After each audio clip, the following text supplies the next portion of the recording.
Hello friends, जय हिंद। आज हम इस वीडियो में ऊष्मा के बारे में जानेंगे। तो वीडियो को आप लोग कंटिन्यू तक देखिएगा। अगर आपको वीडियो पसंद आती है तो वीडियो को लाइक करिएगा, अपने दोस्तों तक शेयर करिएगा। अगर चैनल पर नए हैं तो चैनल को सब्सक्राइब करिएगा और कमेंट में बताइए कि आपको वीडियो कैसा लगा। तो पहले प्रश्न की तरफ चलते हैं। पहला प्रश्न है, प्लेटिनम प्रतिरोध तापमापी का तार परिसर कितना होता है। यहाँ पे तापमापी की बात हो रही है, प्लेटिनम के प्रतिरोध की तापमापी।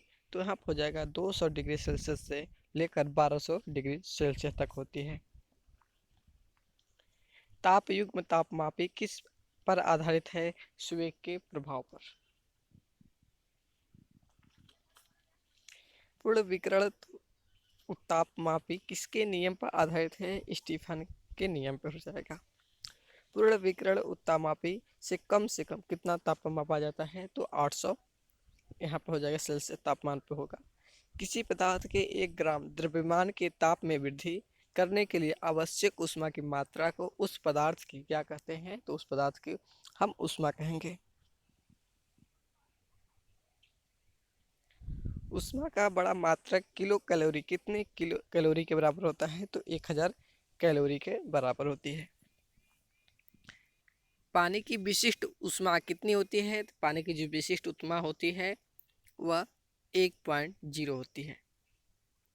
लोहे की विशिष्ट ऊष्मा की बात करें तो इसकी क्या होती है। 0.11 होती है। एल्युमिनियम की विशिष्ट ऊष्मा कितनी होती है। तो 0.21 होती है। मैग्नीशियम की बात करें तो मैग्नीशियम की 0.25 हो जाएगी। सीसा की विशिष्ट ऊष्मा की बात करें तो सीसा की हो जाएगी 0.03%। कार्बन की विशिष्ट ऊष्मा 0.117%। जिंक की विशिष्ट ऊष्मा की बात करें तो 0.92% हो जाएगी। संगमरमर की विशिष्ट ऊष्मा कितनी होती है। 0.21 हो जाएगा। बर्फ की विशिष्ट ऊष्मा 0.50। बालू की विशिष्ट ऊष्मा 0.20 होती है। एल्कोहल की विशिष्ट ऊष्मा 0.60 होती है। पीतल की बात करें तो पीतल की 0.09% होती है। तारपीन की विशिष्ट ऊष्मा कितनी होती है। तो 0.42 होती है। वायु समुद्र की ओर से स्थल की ओर कब चलती है। तो दिन में क्या चलती है। वायु क्या है, समुद्र से स्थल की ओर चलती है। तब क्या है, हमें ठंडी हवाएं प्राप्त होती है। किसी चीज से गर्मी और ठंडेपन का एहसास कैसे होता है। तो ऊष्मा के कारण होता है। ऊष्मा की व्याख्या मुख्यतः किस सिद्धांत पर की जाती है। तो गतिज ऊर्जा पर की जाती है। ऊर्जा का जो सिद्धांत होता है वो गतिज ऊर्जा के माध्यम से की जाती है। ऊष्मा ऊर्जा का ही एक रूप है, इस वैज्ञानिक ने पुष्टि की थी तो जूल ने। और ऊर्जा का जो मात्रक है वो भी जूल ही है। 1 ग्राम जल का ताप 1 डिग्री सेल्सियस बढ़ाने के लिए आवश्यक ऊष्मा की मात्रा को हम क्या कहते हैं। तो कैलोरी कहते हैं। 1 पाउंड पानी का ताप 1 फ़ारेनहाइट बढ़ाने के लिए आवश्यक ऊष्मा की विशिष्ट मात्रा क्या कहलाती है। विशिष्ट थर्मल यूनिट कहलाती है।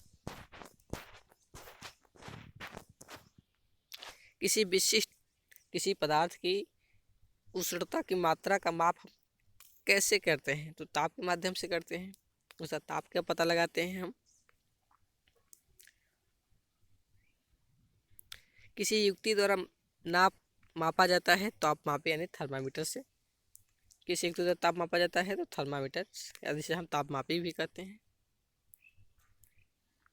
सेल्सियस पैमाने का आविष्कारक वैज्ञानिक सेल्सियस किस देश का नागरिक था। तो स्वीडन का था। फ़ारेनहाइट पैमाने का आविष्कारक वैज्ञानिक फ़ारेनहाइट किस देश का था। तो ये जर्मन का था। फ़ारेन कुछ समय पहले तक किस पैमाने का उपयोग वैज्ञानिक मौसम का अनुमान लगाने के व चिकित्सा के क्षेत्र में करते थे। तो फ़ारेनहाइट का, क्योंकि अब सेल्सियस का प्रयोग होती है। वर्तमान समय में मौसम का अनुमान लगाने व चिकित्सा के क्षेत्र में कौन सा पैमाना उपयोग होता है। यहाँ पे सेल्सियस हो जाएगा। ट्यूमर पैमाने पर ताप को किस अक्षर से प्रदर्शित करते हैं? तो आर अक्षर से। केल्विन पैमाने में अधोबिंदु के जल के हिमांक से कितना नीचे होता है? 273 कैलोरी। केल्विन पैमाने पर जीरो के को क्या कहते हैं? परम शून्य कहते हैं। थर्मामीटर में मुख्य रूप से कौन सा द्रव प्रयोग किया जाता है? तो एल्कोहल या जिसे हम पारा कहते हैं। एल्कोहल या पारा का उपयोग होता है थर्मामीटर में।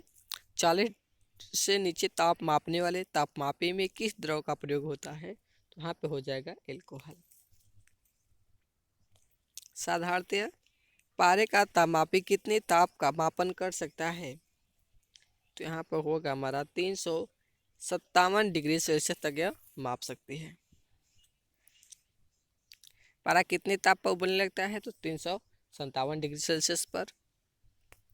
स्थिर आयतन हाइड्रोजन ताप मापी से अधिकतम कितना ताप मापा जाता है? तो 500 डिग्री सेल्सियस तक। हाइड्रोजन की जगह नाइट्रोजन गैस लेने पर कितने ताप का मापन किया जाता है? 1500 डिग्री सेल्सियस। ताप बढ़ाने से धातु के तार के विद्युत प्रतिरोध में परिवर्तन होता है। इस सिद्धांत पर कौन सा तापमापी कार्य करता है? प्लेटिनम प्रतिरोध तापमापी यहाँ पे कार्य करेगी। वायु स्थल से समुद्र की ओर कब चलती है? स्थल से समुद्र की ओर चलती है कब? तो रात्रि में चलती है। दिन में समुद्र से स्थल की ओर चलती है। दिन में समुद्र से की ओर से पृथ्वी की ओर चलने वाली हवाएं समुद्र समीर कहलाती हैं, और रात्रि में जो चलती है हवाएं स्थल से समुद्र की ओर, उसे हम स्थलीय समीर कहते हैं। क्षेत्रीय प्रसार गुणांक रेखीय प्रसार गुणांक का कितना होता है? 2 गुना होता है। आयतन प्रसार गुणांक रेखीय प्रसार गुणांक कितना होता है? तो यहाँ पर 3 गुना हो जाएगा। तांबे व लोहे के 2 छड़ों को जोड़कर संयुक्त छड़ को गर्म करने पर क्या प्रभाव पड़ती है? तो छड़ क्या है? मुड़ जाती है। रेल की 2 पटरियों के बीच खाली स्थान छोड़ने पर क्या होता है? पटरियां क्या है? तिरछी हो जाती हैं। कांच की बोतल में फैंसी डॉट निकालने हेतु बोतल कहाँ से गर्म करते हैं? तो गर्दन से।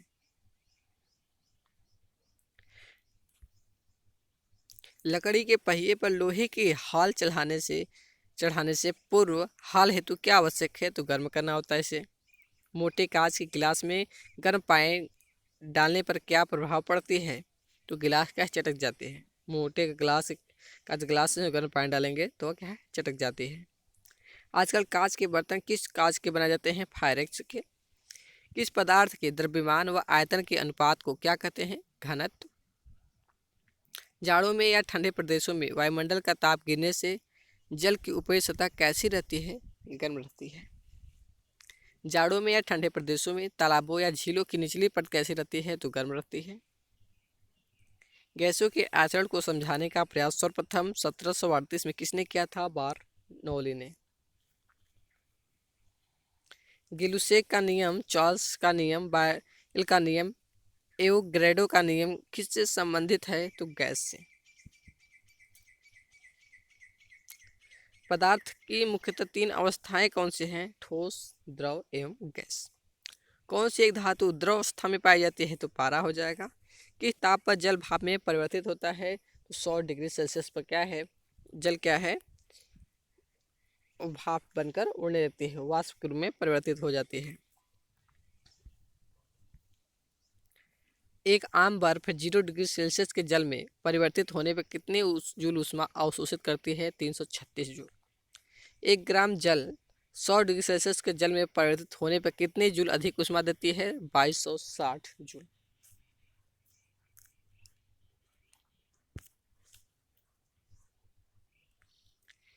पदार्थों का ठोस अवस्था से द्रव अवस्था में परिवर्तन क्या कहलाता है? गलन।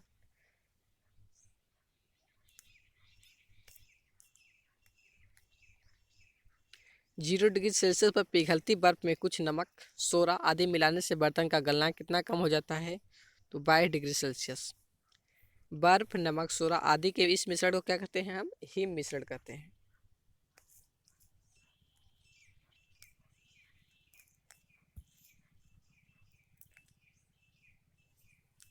ही मिश्रण के निर्माण में उपयोग होता है? कुल्फी में, आइसक्रीम में होता है। किसी भी ताप पदार्थों की द्रवावस्था की वाष्प में परिवर्तित होने की क्रिया क्या कहलाती है? हमारा वाष्पीकरण कहलाती है। वाष्पीकरण के माध्यम से क्या है, जल वाष्प बनकर उड़ता है तो वाष्पीकरण कहलाएगी। यदि वायुमंडल में वाष्प की मात्रा अधिक होती है तो वाष्पीकरण पर क्या प्रभाव पड़ता है? तो वाष्पीकरण घटती है। यदि थोड़ी सी स्थिर की मात्रा हथेली पर ली जाए तो हथेली पर क्या प्रभाव होगी? हथेली क्या है, ठंडी हो जाएगी। किसी द्रव का कौन सा वह ताप है जिस पर द्रव का संतृप्त वाष्प बाहरी वायु दाब के बराबर हो जाता है? तो क्वथनांक हो जाएगा। पहाड़ों पर प्रेशर कुकर में वायु दाब कम हो जाने से क्वथनांक पर क्या प्रभाव पड़ता है? तो कम हो जाती है। वायुमंडल में उपस्थित नमी को हम आर्द्रता कहते हैं। वायुमंडल में एकांक आयतन में उपस्थित जल वाष्प की मात्रा क्या कहलाती है? परम आर्द्रता।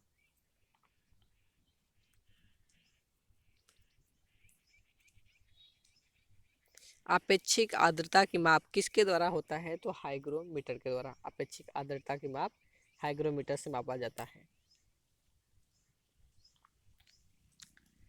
ऊष्मा का ऊंचे ताप की वस्तु से नीचे ताप की वस्तु की ओर जाना क्या कहलाता है? ऊष्मा का संचरण। चालन, संवहन, विकिरण किसे प्रदर्शित करते हैं? ऊष्मा का संचरण।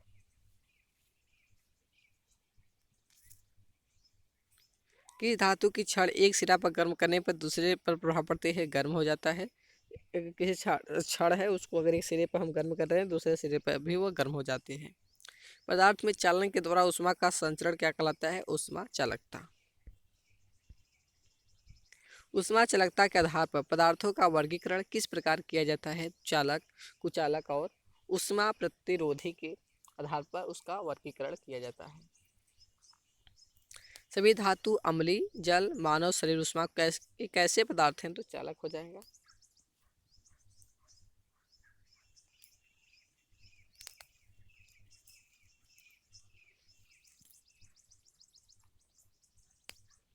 लकड़ी, कांच, सिलिका, वायु, गैसें, रबड़ ऊष्मा के कैसे पदार्थ है? तो ये कुचालक है।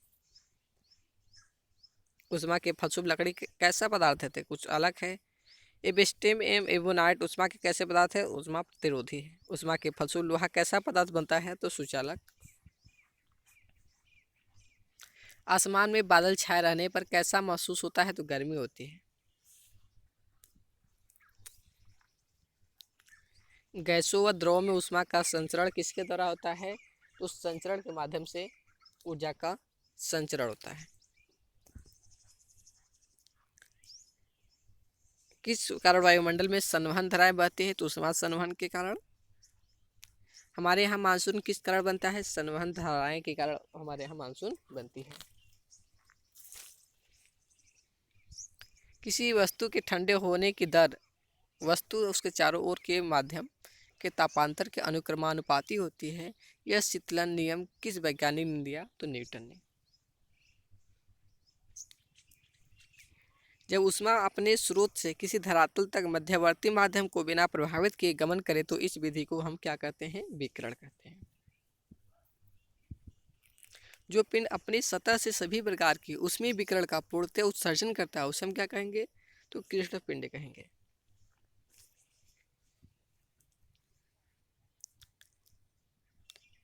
थर्मल प्लास्क की बोतल का आविष्कार किसने किया था? दीवार ने।